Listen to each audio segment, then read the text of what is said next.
The only way to purchase records in Japan, Japanese records or any other types of records in Japan, is to come here by plane and buy them yourselves. You could fly to Japan, the dollar is strong, the euro is strong. You can come here, stay at a hotel, go to Disunion, go to Tower Records, go to HMV and some independent stores and buy up records and bring them back and write off the expenses of that trip. There are 687 dedicated record stores in Japan, and they'll do business with you any day of the week, in person. You know, Japanese record stores would love to sell more records, but a lot of them do not sell online. And the reason for that is there is poor network security in Japan. Not a week goes by when there's a story in the news about a data breach. And so Japanese resellers, Japanese independent stores are reluctant to set up e-commerce sites themselves.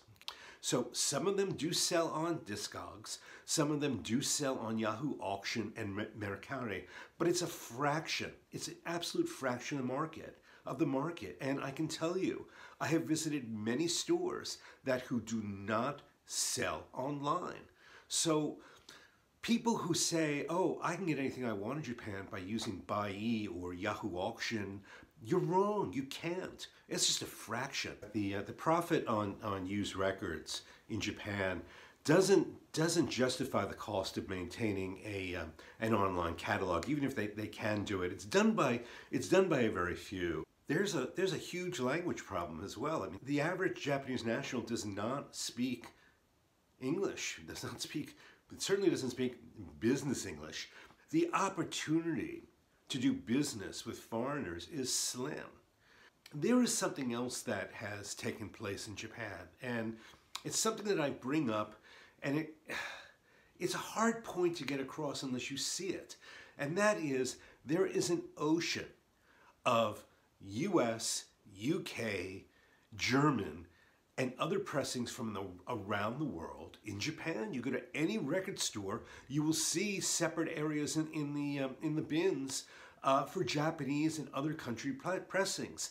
And if the Japanese took great care of their Japanese pressings, they sure did take care of their international pressings, because most likely they paid a premium for those.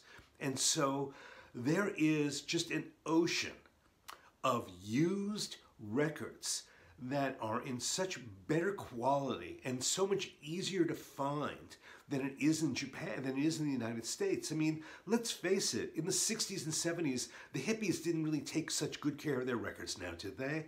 But in Japan, because they were expensive, and just as a people, in terms of possessions, they take excellent care of their possessions. And so the records are just in better quality here. The stores that have inventory that are not on the internet, they just rely on walk-in traffic and customers that they already know. That's how they do business. How they do business today, and how they do business next week and next year. Oftentimes when you look at the back of a jacket, you'll see 2,000 yen. It's been 2,000 yen for 50 years. 2,000 yen was not a trifle to spend in the 60s, 70s, 80s, even today. And so Japanese records were and are expensive inside Japan, relatively.